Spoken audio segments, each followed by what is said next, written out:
Media.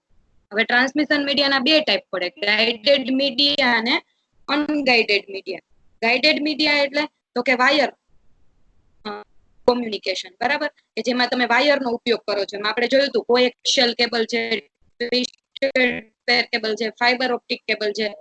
આ બધા છે ગાઈડેડ મીડિયા, જે વાયરની મદદથી કોમ્યુનિકેશન સેન્ડર અને રિસીવર વચ્ચે કરી શકે. અને અનગાઈડેડ મીડિયા એટલે wireless communication. Wireless communication unguided media means કે વાયરલેસ કોમ્યુનિકેશન.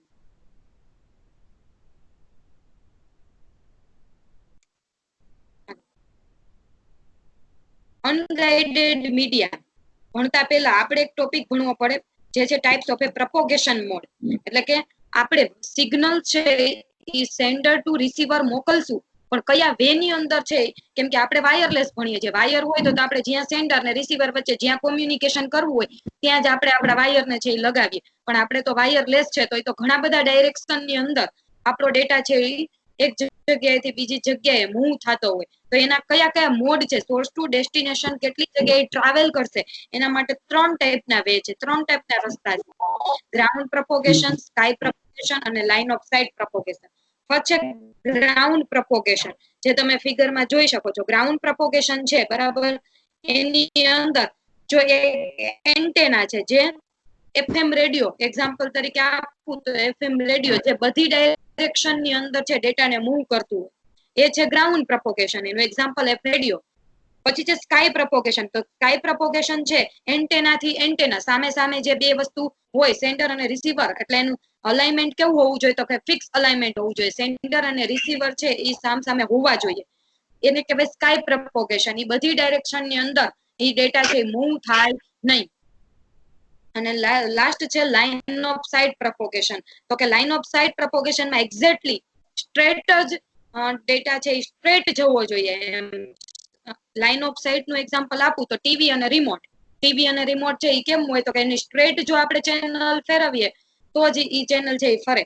એટલે આને કહેવાય લાઇન ઓફ સાઇટ પ્રોપોગેશન. આ 3 ટાઈપના વે છે ડેટાને ટ્રાન્સફર કરવા માટે અનગાઈડેડ મીડિયાની અંદર.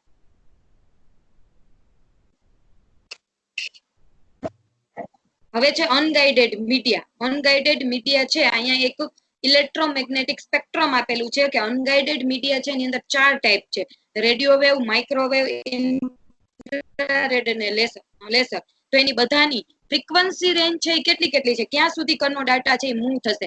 તો જો અહીંયા બતાવ્યું છે કે 3 કિલોહર્ટ્ઝ ટુ 300 ગીગાહર્ટ્ઝ સુધી રેડિયો વેવ અને માઇક્રોવેવ છે વર્ક કરી શકે છે.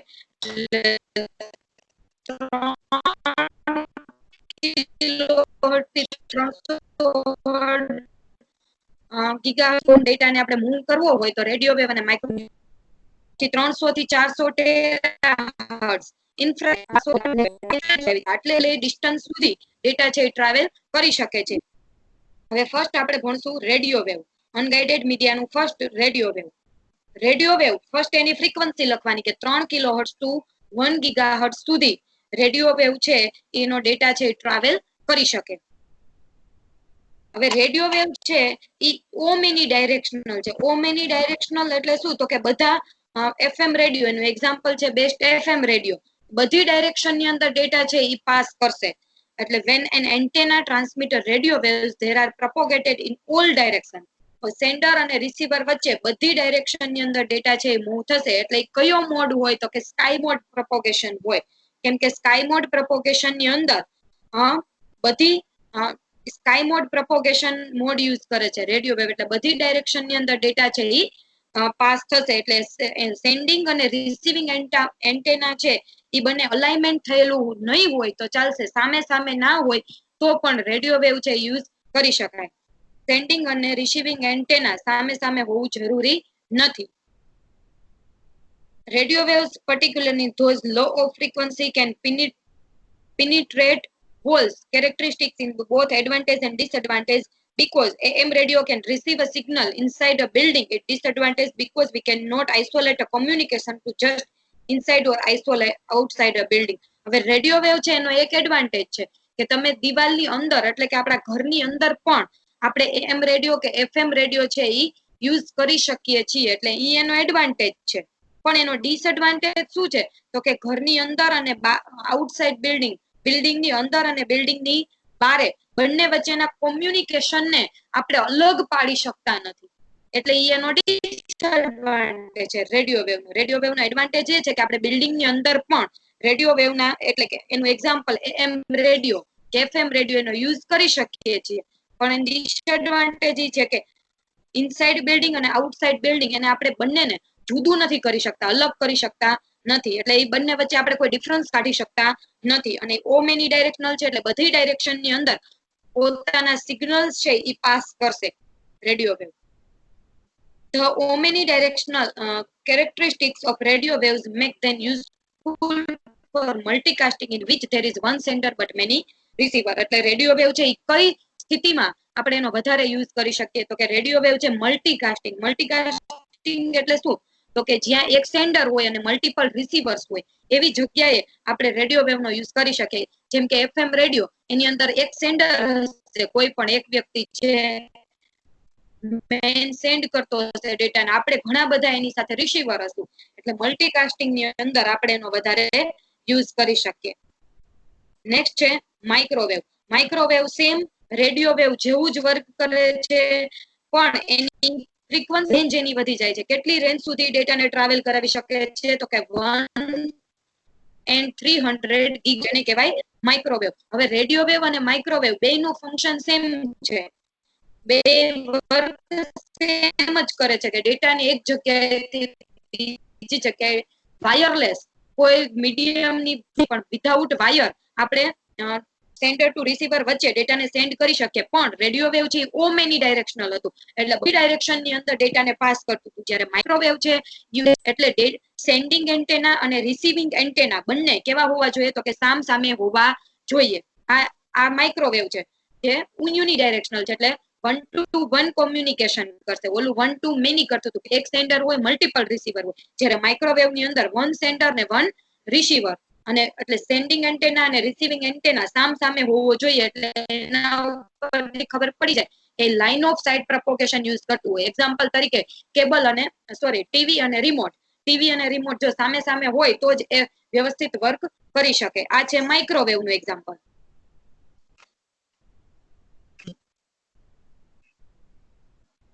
એટલે આ કઈ રીતે અલગ છે રેડિયો વેવ કરતા તો કે આની અંદર રિસીવિંગ એન્ટેના અને સેન્ડિંગ એન્ટેના બંને છે પ્રોપરલી અલાઇન થયેલા હોવા જોઈએ.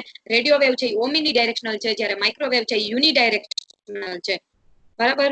અને રેડિયો વેવ છે એ ઘણી બધી ડાયરેક્શન ની અંદર એનો ડેટા પાસ કરી શકે છે, જ્યારે માઇક્રોવેવ ડાયરેક્શન ની અંદર જ સેન્ડર અને રિસીવર વચ્ચે જેનો ડેટા છે પાસ કરી શકે છે. અને રેડિયો વેવ ની અંદર 1 to many કોમ્યુનિકેશન છે, યુનિકાસ્ટિંગ છે એટલે 1 to 1 કોમ્યુનિકેશન થાય છે. જેના એક્ઝામ્પલ તરીકે cellular phone, satellite network, wireless LAN હોય આપણે જે પીસી દ્વારા સામે હોવા જોઈએ. પછી ટીવી અને રિમોટ બધા એના એક્ઝામ્પલ છે માઇક્રોવેવ ના.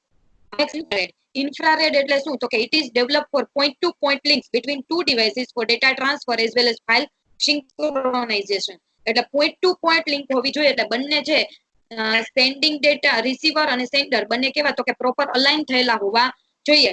ઇન્ફ્રારેડ છે જે એની ફ્રીક્વન્સી રેન્જ કેટલી છે તો કે 300 ગીગાહર્ટ્ઝ ટુ 400 ટેરાહર્ટ્ઝ એટલી એની ફ્રીક્વન્સી રેન્જ છે કે એટલી ડિસ્ટન્સ સુધી ડેટાને ટ્રાવેલ કરાવી શકે છે. એટલે આ બધા કોમ્યુનિકેશનમાં વાયરલેસ કોમ્યુનિકેશનમાં બધામાં એની ફ્રીક્વન્સી રેન્જ થી જ અલગ પડે છે. બધા ફ્રીક્વન્સી રેન્જ બધાનું ડિસ્ટન્સ છે અલગ અલગ છે. ડિસ્ટન્સ સુધી ડેટાને મૂવ કરાવી શકે છે. હવે ઇન્ફ્રારેડ છે, ઇન્ફ્રારેડ તો કે ડેટા રેટ આની અંદર કઈ રીતે અલગ છે તો કે આ છે વધારે ડિસ્ટન્સ કવર કરી શકે છે માઇક્રોવેવ અને રેડિયો વેવ કરતા. આ ડિસ્ટન્સ છે 1 to 30 મીટર એ 10 થી 30 મીટર જેટલા ડિસ્ટન્સ સુધી ડેટાને ટ્રાવેલ કરાવી શકે છે. પછી 4 MBPS સ્પીડ જેટલો તમે ડેટાને એની સ્પીડ એટલી છે ડેટાને મૂવ કરવા માટેની. પછી it support maximum up to 2 devices, 2 devices વચ્ચે જ કોમ્યુનિકેશન તમે કરાવી શકો છો. અને મેઇન એપ્લિકેશન ઇન્ફ્રારેડ છે તમે શોર્ટ રેન્જમાં જ ડેટાને એક્સચેન્જ કરી શકો છો. લોંગ રેન્જ સુધી તમે ડેટાને એક્સચેન્જ કરી શકો નહીં, એટલે ડેટાને મૂવ એક જગ્યાએથી બીજી જગ્યાએ કરી શકો નહીં. નેક્સ્ટ છે એડવાન્ટેજીસ છે તો કે વેરી ચીપ છે, એટલે આ બંને રેડિયોવેવ અને માઇક્રોવેવ બંને કરતા આ થોડુંક એના કરતા સસ્તું છે. અને devices are compact, lightweight and consume low power. એ બંને કરતા પાવર પણ ઓછું કન્ઝ્યુમ કરશે. Technology base device are easy to use. Radio wave more secure છે રેડિયોવેવ અને માઇક્રોવેવ બંને કરતા. તો એના ડિસએડવાન્ટેજ શું છે તો કે બોથ ટ્રાન્સમીટર અને રિસીવર છે line of site propagation use કરે છે. Line of site propagation use કરતું હોય ધેટ મીન્સ કે સેન્ડિંગ એન્ટેના અને રિસીવિંગ એન્ટેના બંને છે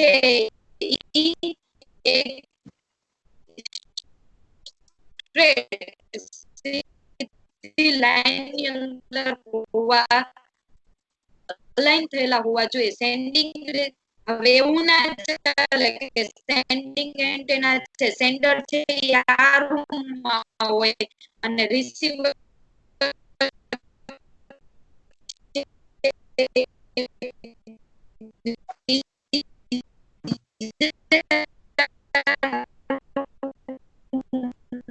હોય તો એમાં ઇન્ફ્રારેડ કામ કરે નહીં. એની અંદર માઇક્રોવેવ કામ કરે.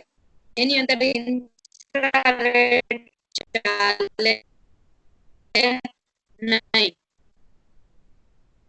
ઇન્ફ્રારેડ ના ચાલે અને રેડિયોવેવ પણ ના ચાલે.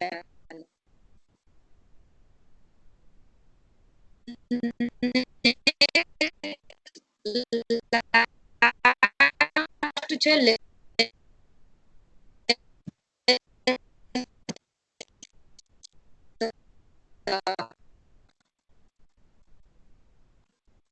લેસર છે જે લેસર નું ફૂલ ફોર્મ છે light amplification by stimulated emission of radiation.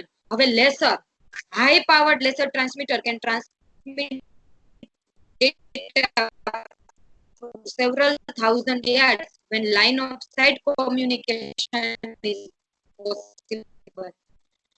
આની અંદર પણ line of site communication possible છે, એટલે સેન્ડિંગ એન્ટેના અને રિસીવિંગ એન્ટેના છે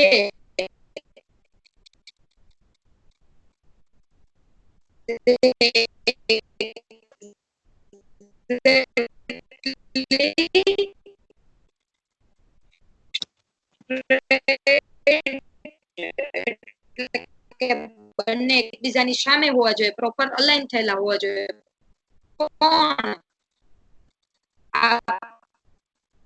પણ માઇક્રોવેવ ઇન્ફ્રારેડ અને રેડિયોવેવ ત્રણે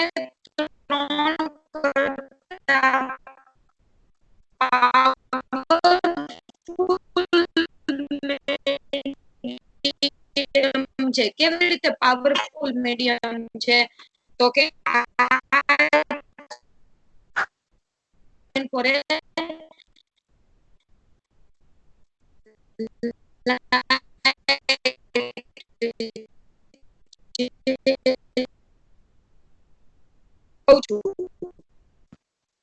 characteristics are very different from light bulb. એટલે હોય છે લાલ કલરની લાઈટ બલ્બની લાઈટ હોય બરાબર, એની અંદર હોય બરાબર,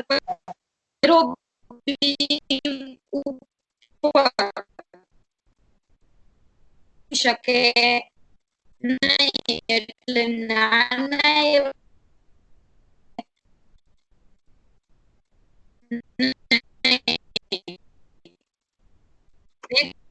not be instance as a lesser with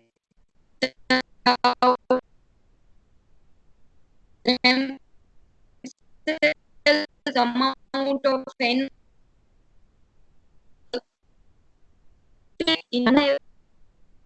laser light ની મદદથી ફોકસ કરી શકો છો, જ્યારે બલ્બ ફોકસ કરી શકે. એટલે આ ઘણી બધી પાવરફુલ છે ને બધાય કોમ્યુનિકેશન